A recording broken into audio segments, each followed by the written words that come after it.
Have you ever wondered why, um, even after these huge wins for justice, or like massive public solidarity, all that amazing momentum seems to just, well, fizzle out? Yeah, it happens all the time. Why does real progress often feel like, okay, 2 steps forward, but then almost without you noticing, 1 step back?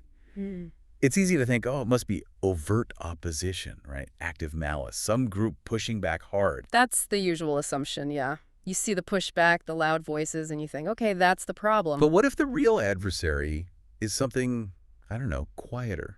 Hmm. Something working away under the surface of our collective good intentions? It's a question that, honestly, anyone involved in trying to make lasting change bumps up against. You see these incredible surges, these moments where it feels like, yes, society's really going to shift. Right, a real turning point. Exactly. And then without any clear defeat, no obvious enemy winning, that energy just evaporates. It leaves you thinking, what is going on here? What unseen force is pulling things back? It's not just a setback. It feels like erosion, you know? Totally. And that's exactly what we're diving into today. It's this fascinating concept, borrowed, believe it or not, straight from physics entropy. Mm-hmm.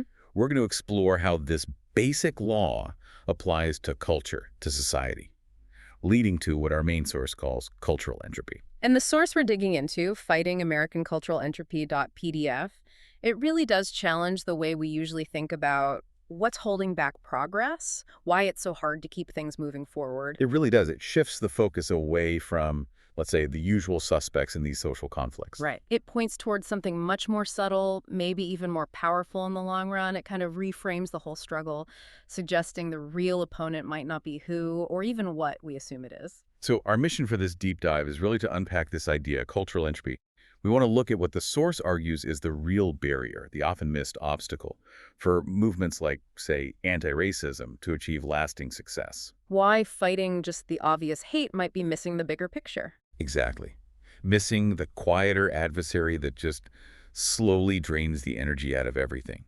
We hope to give you, our listeners, a kind of fresh lens to look at social change, its challenges, and why sustaining ideals is just so darn difficult. It's about getting underneath the surface, isn't it? Understanding the hidden dynamics that shape progress or, the lack of it, rather than just reacting to the headlines or the loudest voices. This framework, honestly, it could change how we approach trying to make a real, lasting difference. All right, let's get into it. Let's unpack cultural entropy, starting like the source does, with the physics. For anyone needing a quick science recap, what is entropy in physics? What does it measure? What does it do? Okay, so in physics, entropy is, well, it's fundamental. You can't escape it. It's often described as measuring disorder or randomness or even how much energy in a system isn't available to do useful work. Okay, disorder. But maybe think of it like this. It's the universe's built-in tendency for things to move from order, structure, and concentrated energy towards disorder, randomness, and energy spreading out evenly.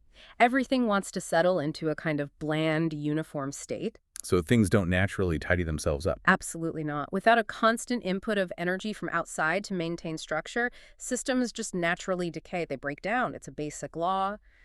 Things tend towards disorganization, not organization, on their own. So it's not just things falling apart, it's the energy kind of spreading out, becoming less focused, less useful.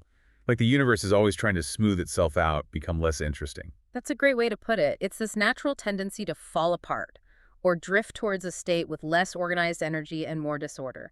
Think about everyday stuff. Like what? Give us some examples. Okay, picture a perfectly tidy room. Everything in its place. Leave it alone for a week, what happens? Dust settles, maybe things get slightly shifted, stuff gets left out.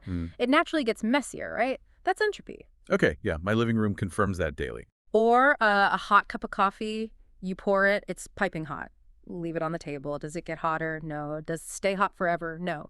It cools down to room temperature. Its heat energy spreads out into the air until everything's the same temperature. Classic entropy increase. Right, the energy dissipates. Exactly. Or think bigger. A big, strong building. If you stop maintaining it, no repairs, no painting, no one fixing the roof, what happens over time? It crumbles. Materials weather, the structure weakens, it falls apart, becoming a less organized pile of stuff. It returns to the earth, basically. Pretty much. Or maybe the best one.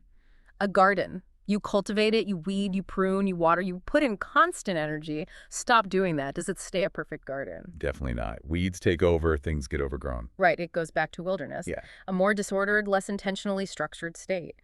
All these examples show systems breaking down without that constant energy input needed to maintain their complex, ordered state. Okay, that makes total sense. It's almost disturbingly intuitive how things degrade without effort. Yeah. But how do we take that physics concept and apply it to something as messy and human as culture and society? How does decay, disorganization, apply to social systems? Well, the source argues it applies very directly, often in ways we don't recognize. Just like a physical system, a society, its shared values, its ideals like justice or equality, its collective memory, its institutions, these things aren't static achievements. They're not just done. Exactly. They're dynamic. They need constant, sustained energy and deliberate effort to keep them alive, vibrant, working as intended. Think about democracy, right?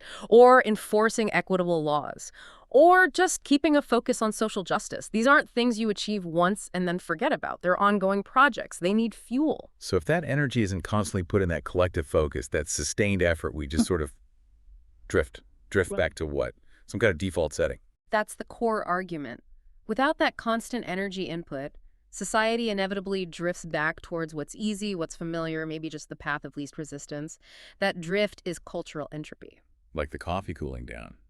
But on a societal scale? Precisely. Or the garden going wild. But it's crucial to get this. The source isn't saying it's some active, evil force pushing us backward deliberately. It's more passive. A pervasive tendency for things to lose their organized, intentional, often hard-won state. Which implies something pretty profound about progress, doesn't It it? really does. It means progress isn't some permanent state you reach, lock in, and then it just stays there by itself. No. It's an ongoing, energetic effort against this natural societal decay. It's a constant uphill push against the tendency towards disorder, indifference, and slipping back to comfortable, maybe unjust old ways. It's like trying to stick to a diet or exercise plan, right? The initial motivation is strong, but without that consistent effort, the old habits, the easy way, just creeps back in. That's a perfect analogy. It requires continuous willpower, continuous energy. Okay, so it's not active malice pushing back. It's this quiet, passive drift. And this idea of cultural entropy leads us to what the source calls the entropic middle, which apparently really challenges how we usually think about what social movements are up against. Yeah, it completely shifts the perspective. We usually think that modern movements, say anti-racism, are primarily fighting active hatred, right? Overt racists, white supremacists, those visible, loud forces opposing change. We frame it as a battle of ideas, us versus a clear them who are actively hostile. We focus on countering their arguments, exposing them, fighting their obstruction. That's where the energy often goes. And the source basically says, hold on, maybe you're aiming at the wrong target. Or at least not the biggest target, that the real larger challenge isn't this loud minority shouting back. Exactly. It argues that focus is a misdirection, or at least incomplete. So if it's not the loud minority, who is the true adversary according to this source? Who makes up this entropic middle? The true adversary, the source argues, is the quiet majority. It's the huge number of people who simply do not move at all. They're not actively resisting necessarily, but they're not actively participating either. Just inert. Largely, yes. And we're not talking a small group here. The source actually puts a number on it, suggesting that 70 to 90% of people live in this entropic middle. Wow, 70 to 90%. That is huge. That's almost everyone. It's a massive majority. Imagine trying to push a gigantic, heavy object that has absolutely no desire to move. That's the scale of the challenge. The inertia of this group dwarfs the active, noisy opposition. Okay, so what defines this entropic middle? What are they like? What are they doing? Or maybe more accurately, not doing? What's their motivation or lack thereof? Well, their typical state is one of being busy, maybe distracted, definitely disengaged from the big societal struggles. The source describes them as tired. Just tired. Yeah, focused on their day-to-day lives, their jobs, their families, paying the bills, finding some comfort. They work, they watch, they retreat. Retreat into their own bubbles. Pretty much. Their main driver isn't ideology. It's not active opposition to progress. It's more fundamental, more human. Self-preservation, conserving energy, avoiding discomfort. They drift toward whatever feels safe, and they instinctively avoid conflict. Sounds like basic human nature, wanting comfort and quiet. And the source stresses this. It's not malice. It's not active racism or active anti-racism. It's just human nature. A deep preference for comfort over engagement, a reluctance to get involved in anything that feels like friction or trouble unless they're absolutely forced to. They just want to get through the day, avoid drama, keep things stable. Exactly. They might even agree with progressive goals in theory, nod along, but the actual energy required to actively participate, to consistently challenge things, that feels like too much, too draining, too risky maybe. That makes a lot of sense, actually. The desire to avoid conflict, stick with comfort. But okay, if the challenge is moving this huge, inert, comfortable mass that doesn't want to move, why doesn't direct pressure work? Yeah. Moral arguments, shaming tactics, we see movements try that all the time. Right. And it often seems to backfire, doesn't it? Yeah, it can feel like it makes things worse sometimes. Well, if the goal is to shift this mass that wants to conserve energy, direct pressure or shaming is often, according to the source, deeply counterproductive. Think about it. When people feel pushed too hard, judged, cornered, what's the natural reaction? To push back, you get defensive. Exactly. They push back. But it's not necessarily an ideological pushback like, I disagree with your goal. It's more visceral, defensive. Stop attacking me. Stop making me feel bad. And shaming. Shaming is even trickier. Does it make people change their minds or behavior? The source argues, often not. Instead, they turn away. They disengage even more. They shut down, close off from the message, become more resistant to hearing it. They dig in their heels. Right. Their reaction is basically to hunker down, wait for the storm to pass, and then quietly return to what feels normal, which just reinforces that entropic drift back to indifference. So pressure just activates their defense mechanisms and makes them retreat further into that low energy state. That's the argument, which raises a really tough question for anyone trying to create change. If moral pressure, shaming, direct confrontation, if these tools are ineffective or even counterproductive with this huge middle group, what strategies are left? How do you actually motivate movement without triggering that resistance? That's a huge challenge. And it really makes you rethink strategy, doesn't it? And this quiet, steady force, cultural entropy. It also helps explain why movements, even ones with massive initial energy, seem to lose steam, fade away. Yeah, it's like watching a bright fire slowly die down to embers. Why does that happen? What's the connection to entropy? Well, the core idea is that real societal change, pursuing justice, keeping movements alive, it all requires immense continuous energy. It's not a one-off burst. And not just one big protest or one election cycle. No. It's constant effort, constant attention, deep commitment from a lot of people, often for a very long time, like generations. Think of building something complex, like a space station. You don't just assemble it and walk away. You need constant power, maintenance, upgrades to keep it working. Society's ideals are like that. So what happens when that initial burst, that passion, inevitably starts to fade? Because it always seems to, doesn't it, after the first big push? Right, and when that energy fades, the source says, society doesn't necessarily collapse or reverse dramatically, but it slips back. The formal things might stay, the laws passed, the policies created, the institutions set up. They might still exist on paper. But the oomph is gone. Exactly, the spirit is gone. They become, in a way, just relics, hollowed out structures. They lose their real effectiveness, their power to transform, and that is cultural entropy at work. Slowly, subtly eating away at the substance of change, leaving the framework but draining the life out of it. It's the difference between having a law and having that law actually change how people live and behave every day. Precisely. The intention is there, on paper, but the impact just dwindles without that ongoing energy. And we can see this pattern play out historically, can't we? The source points to some really telling examples, these case studies of the fading flame. Let's talk about the civil rights movement. Huge energy in the 50s and 60s, massive victories. But what happened after that? Yeah, by the 70s, 80s, that incredible explosive momentum had slowed down a lot. The widespread public enthusiasm for pushing through the really hard structural changes needed beyond ending legal segregation, it faded. The big, obvious targets were gone, in a way. Right.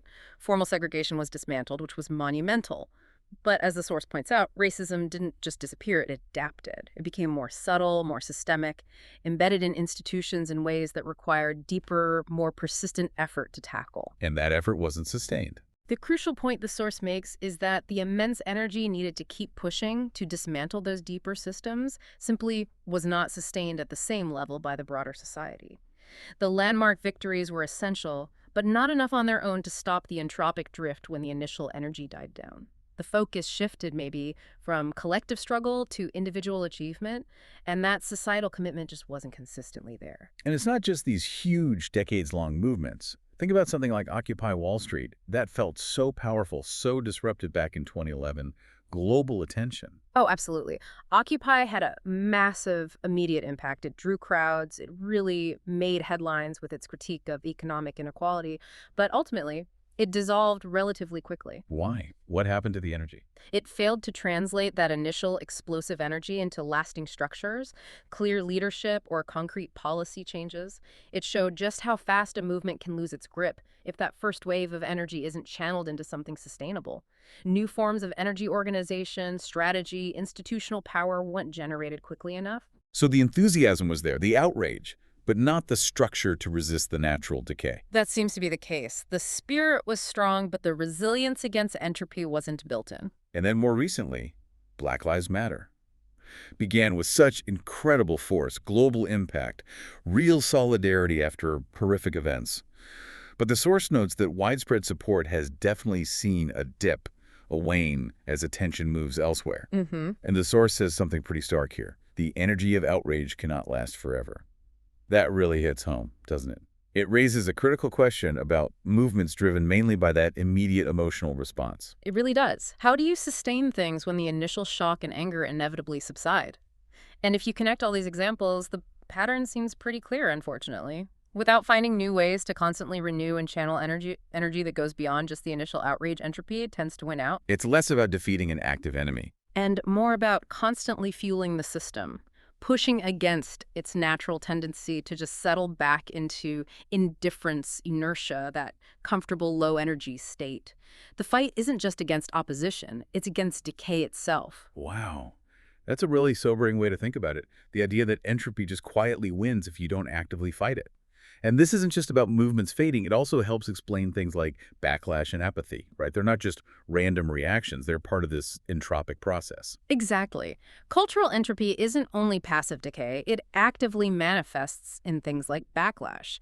When movements make constant demands for change, especially demands that feel challenging or critical to people's identities or ways of life, People feel attacked. well, the entropic middle, that huge 70–90% group, they feel threatened. It disrupts their comfort zone, their desire to avoid conflict. It creates friction, discomfort. And their pushback, the source argues, isn't necessarily deep ideology, right? It's something more basic. That's the key insight.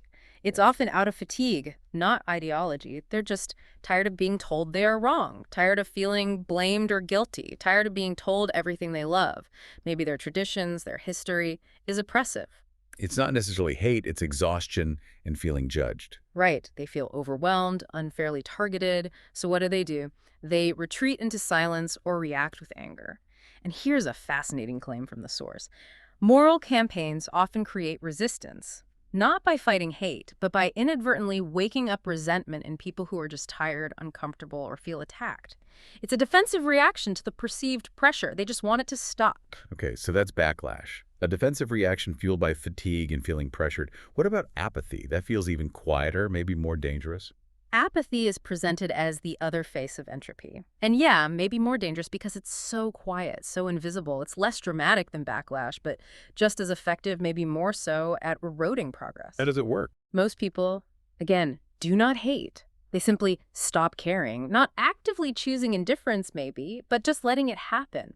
They aren't fighting change, but they're definitely not helping it. They're not contributing their energy. What does that look like in practice? Their behavior is this quiet withdrawal. They might nod at slogans, agree in principle that something is a good idea, but then they just go back to their lives. They actively avoid the friction of change, the effort, the discomfort. They don't want to rock the boat. Exactly. And the insidious thing about apathy is that they do nothing to help, but they also do nothing to harm, at least not directly. But in this framework of cultural entropy, that lack of energy input, that quiet withdrawal, is precisely how progress erodes. Not with a bang, but with a silent fade into indifference. Entropy wins when everything just settles into an unengaged state. That's genuinely chilling. Progress just dissolving into apathy without anyone really noticing. And this leads us to a really critical point the source makes about a lot of modern activism, particularly anti-racist efforts, focusing heavily on symbols. Yes, this is a key observation. The source argues that many current efforts often target symbols. Think about the big campaigns. Remove statues, rename schools, rewrite language to be more inclusive. These are very visible actions. They definitely make a statement. They do. They're tangible markers of changing values, meant to address past wrongs and signal present intentions. But the Force argues while these symbolic actions are important, maybe even necessary, they don't always create lasting, deep change by themselves. And they might even backfire. That's the argument. While they make statements and can be validating, they do not always create lasting change. The underlying structures often remain untouched. And yes, the source suggests they may even feed backlash. Why? Because people in that entropic middle who crave stability can feel attacked, not persuaded. They see it as an assault on their heritage or identity, not a move towards systemic fairness. Potentially. And the energy driving these symbolic fights, often the energy of outrage, it rises and falls quickly.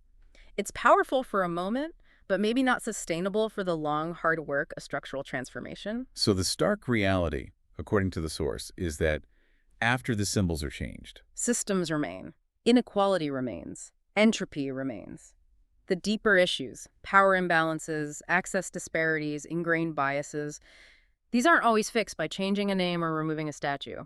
And the quiet force of entropy keeps working on those unaddressed systems. okay, so if focusing too much on symbols isn't enough, what is the deeper challenge? What's the alternative strategy proposed by the source? It sounds like a major shift is needed. It absolutely is. The crucial shift isn't just removing symbols, it's building systems that resist decay. It's about embedding progress so deeply into how society functions that it doesn't depend solely on temporary passion or constant outrage. Making it the default almost. Kind of, yeah. The source gives concrete examples, like laws must be enforced, not just passed. Having a law is one thing. Ensuring it's applied fairly everywhere all the time requires ongoing vigilance, robust enforcement, oversight that's the hard, often boring work. Less glamorous than a protest, for sure. Definitely. Or narratives must be told, not just posted. This means continuous storytelling, education, cultural reinforcement through schools, media, art, community dialogue, not just a viral tweet or a campaign slogan. It's about shaping the underlying understanding over the long term. And values. Values must be lived, not just declared, turning ideals into everyday practice, into the normal way people and institutions operate. That's the really tough part, and the inherent difficulty. All this systemic work requires quiet, patient energy. Energy that's hard to keep up. Exactly. It's hard to sustain because it doesn't offer quick wins, dramatic moments, or emotional highs like symbolic fights often do. It's slow, often invisible work, which raises that key question again. How do movements cultivate that kind of steady, enduring energy for the long haul? How do you make system building compelling? That quiet, patient energy. That feels like the Mount Everest of social change, doesn't it? Something movements always grapple with. And we can see this entropy, this decay, in action when we look at specific policies, right? Yeah. Even things designed to promote fairness just seem to fade away. Yeah, the source provides some stark examples of policies just fading when neglected. Think about affirmative action. It was designed to actively counteract historical discrimination, but it's been rolled back in many places. How did that happen? Was it a big public fight? Not always. The source argues it wasn't usually through open hate or some dramatic showdown. It was often through slow legal erosion and public disinterest, a series of court cases, state ballot initiatives, a gradual chipping away, combined with the public just losing focus or support. Textbook entropy, winning through quiet neglect and waning attention. It wasn't blown up, it just slowly crumbled. Like that unmaintained building we talked about. And we see similar patterns with, say, voting rights, too.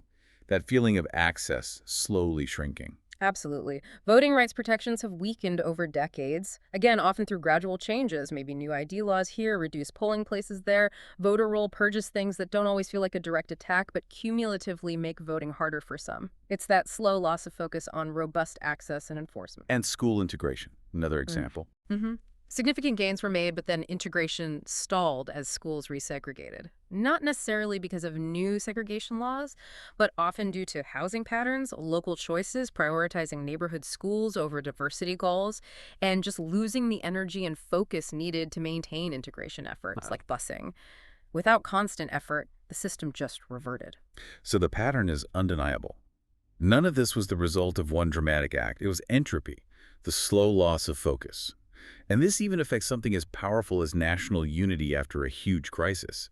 You'd think those moments would be resistant. You would think so, but apparently not. Even incredibly powerful moments of unity aren't immune. The source uses 9/11 as an example. Remember how people talked about solidarity, about being united? Yeah, it felt very real at the time. It did. But look now, 2 decades later, the source states flatly that solidarity is gone, replaced by deep divisions. And it argues this same pattern repeats after every crisis, be it a disaster, a tragedy, a pandemic.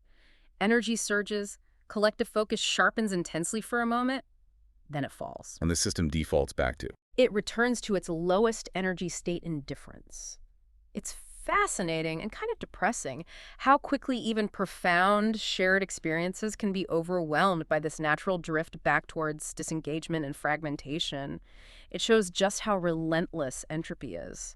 This has been incredibly eye-opening. It really brings us to the heart of the matter. Yeah. Identifying the real fight Yeah. and figuring out how to move forward, knowing about this quiet, powerful force of cultural entropy. Absolutely. And circling back, the source puts it very bluntly. Any movement aiming for real, lasting change, whether it's creating a new anti-racist America or achieving any other major societal shift, must face the truth. The real enemy is not just extremists. They exist, they're harmful, but they're not the main barrier. They exist, they cause immense harm, no question. But the source argues they aren't the primary long-term obstacle. In fact, their loud visibility might even distract us from the deeper, quieter threat. This quiet drift of cultural entropy. And how does that specifically hinder progress in a way that overt opposition maybe doesn't?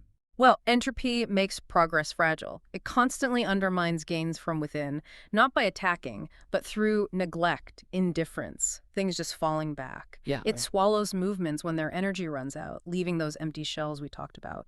And crucially, it shapes the psyche of most Americans who prefer comfort to conflict. That deep human desire for ease, for avoiding friction. Exactly. That preference makes the vast majority susceptible to this entropic pull towards inaction. It's not a single battle you can win. It's a constant current you have to swim against. Okay, so if that's the real enemy, this quiet drift, what do movements do? Yeah. Shouting louder isn't the answer. Shaming doesn't seem to work on the entropic middle. So what's left? Right. The source is clear. Activists must do more than shout. The absolute imperative is to build energy that lasts. Energy that isn't just reactive, not just fueled by outrage or crisis. It needs to be generative, sustainable, something that pulls people in for the long haul. Crucially, the source says, they must tell stories that invite people in, rather than pushing them away. This suggests a major shift, maybe away from confrontation and judgment towards persuasion, empathy, finding common ground, creating a shared endeavor people want to be part of, instead of feeling attacked or alienated by. Building bridges, not just walls.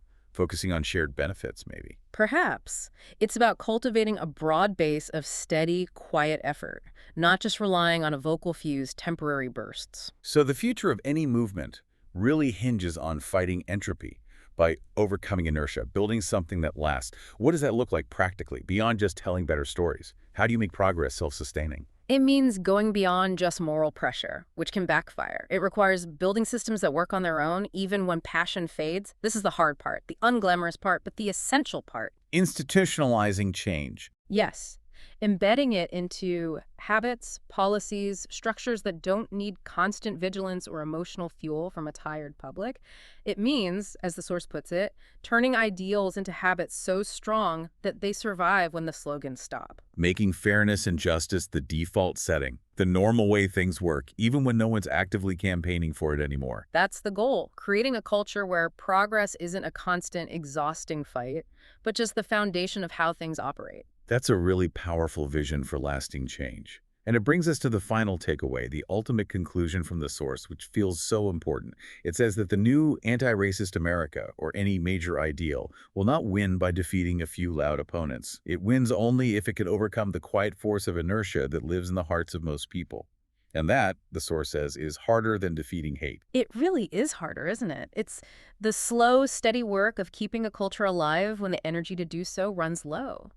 It's building resilience against that natural tendency towards disorder, nurturing ideals through constant, quiet effort, sustaining progress when the world naturally wants to drift towards indifference. It completely reframes what real change requires. It shifts the focus from the dramatic fights. To the quiet, persistent, maybe uncelebrated work of sustaining a culture against its own tendency to fall apart. It's not about shouting louder, it's about building deeper, stronger foundations. So we've really unpacked this idea of cultural entropy today. We've seen how this concept from physics gives us a powerful, maybe unsettling explanation for why progress is so hard to maintain. It's often not about the loud fights, but about this quiet, relentless drift, this tendency for systems to decay without constant, fresh energy. Hopefully, you, our listeners, now have a new way to look at why initiatives lose steam, why backlash sometimes happens seemingly out of nowhere, and why just turning up the volume might not be the best path to lasting systemic change. This deep dive should give you a more nuanced view of social dynamics and the real, often hidden challenges involved. Yeah. So what does this all mean for you? Maybe think about this. What systems or habits in your own life, or maybe in your community, need that constant, quiet energy just to keep them from drifting into disorder or indifference? Could be a personal goal, a local project, even just maintaining important relationships. Mm-hmm. And if the big societal battle isn't primarily against a loud minority, but against a vast, quiet majority driven by comfort and inertia, how might we need to change our approach? Maybe focus less on temporary outrage and more on persistent invitation, building shared purpose, and doing that patient, unglamorous work of creating self-sustaining habits and systems. Something to think about.